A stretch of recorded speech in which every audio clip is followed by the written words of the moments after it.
山东省济南市陆庄村的一位村民在村头取土盖房子时，意外发现一座古墓。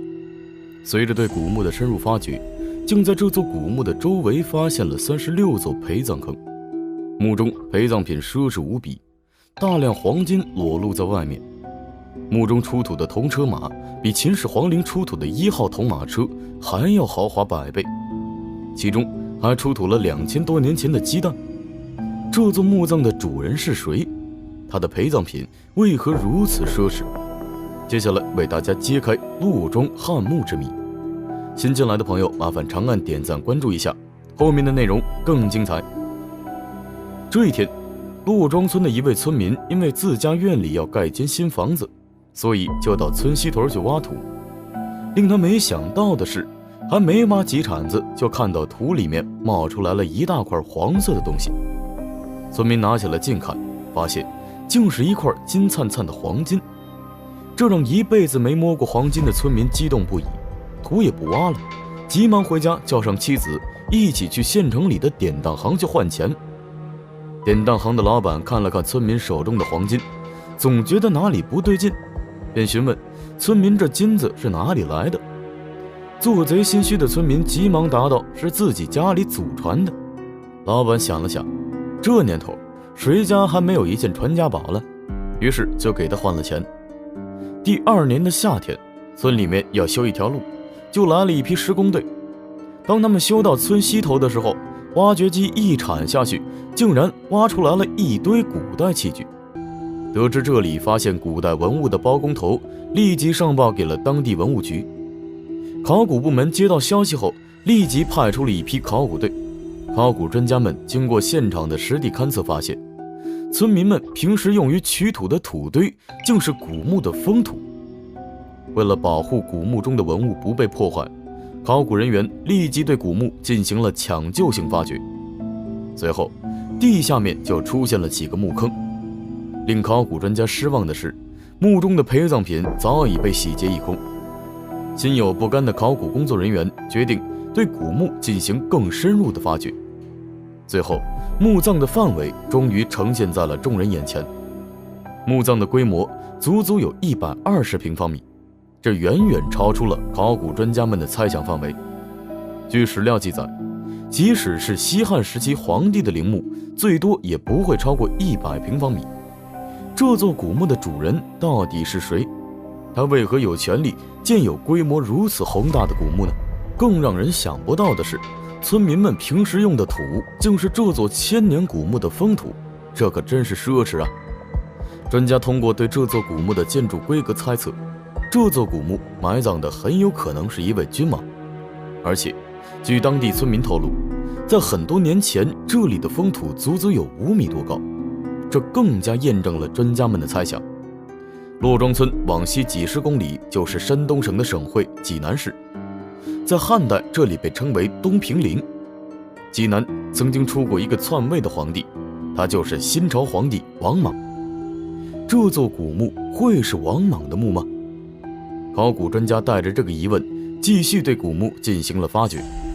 之后就在这座古墓的附近发现了几座陪葬坑，随后竟然在陪葬坑中发现了大量的金器。这些金器的做工也是十分的精致，而且这些金器还有各种不同的样式。有的金器看着像大象，但是近看它的嘴又像是老鹰的喙，有的头上还长着公鸡的鸡冠。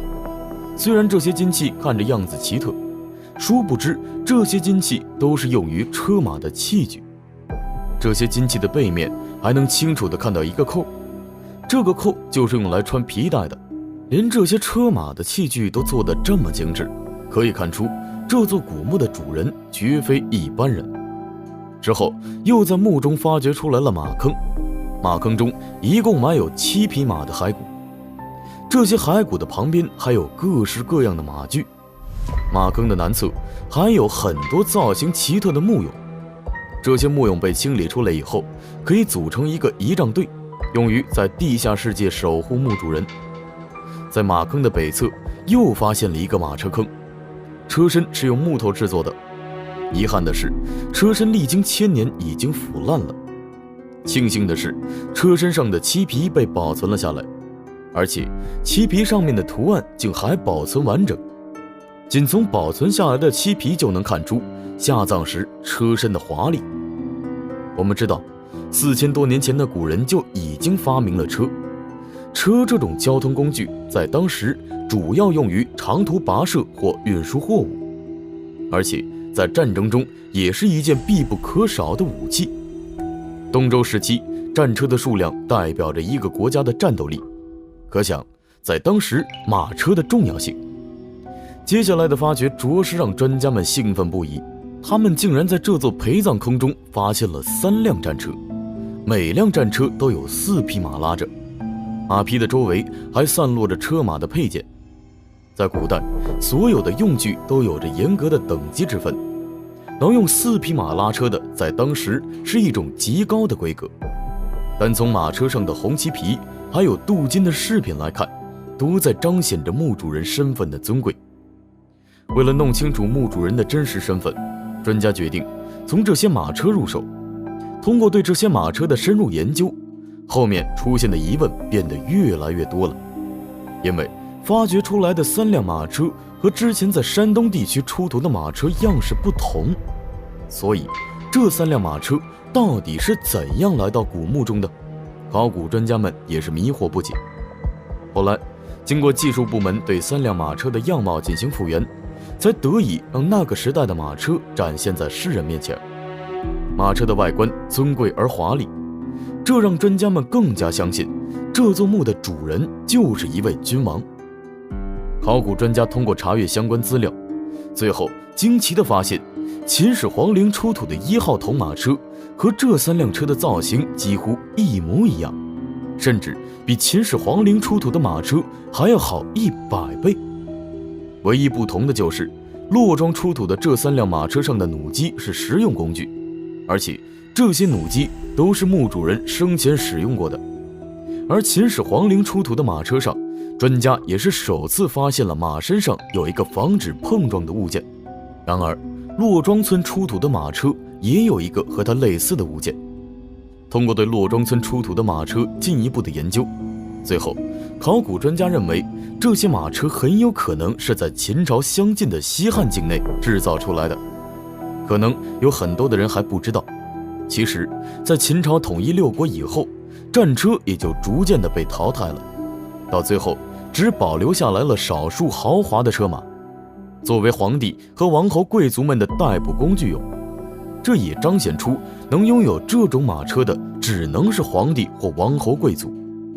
而且骆庄出土的马车所使用的配件大多数都是鎏金铜，有的甚至还镶有十分罕见的宝石，出土的一个小小配件都能价值连城，可想这座古墓的主人生前有多么的奢侈。到底是什么身份的人才能使用如此高规格的车马陪葬呢？难道他比秦始皇还厉害？或者说他和秦始皇存在着某种关系吗？为了解开这些疑惑，考古专家们加快了发掘步伐。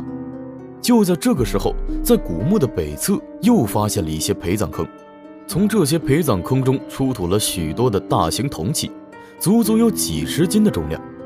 铜器的侧面竟然还雕刻了苍鹰的图案，图案就像是一笔画出来的一样。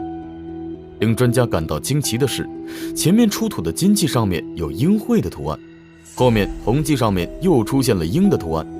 难道墓主人生前特别欣赏搏击长空的苍鹰吗？或者说这种苍鹰图案代表着某种权力的象征？随后又在这些铜器的旁边发现了铜铎和铜筝，还有铜铃，这些都是古代军队出征时所用到的演奏乐器。随后又在墓葬中出土了编钟，编钟在古代可是一件十分重要的乐器，这些乐器怎么会出现在墓葬中呢？后来一共出土了19件编钟，这些编钟放在一起刚好是一套完整的乐器。专家通过对这些编钟的研究，最后发现这些编钟竟然有秦末汉初时期的风格，而且这套编钟在墓主人生前是使用过的。令专家感到疑惑的是，这种编钟应该在战国时期就已经消失了，怎么会出现在骆庄古墓中呢？经过专家的仔细辨别，原来这套编钟的样式和战国时期的编钟不太一样，所以这套编钟应该不是战国时期流传下来的，很有可能是墓主人生前铸造出来的。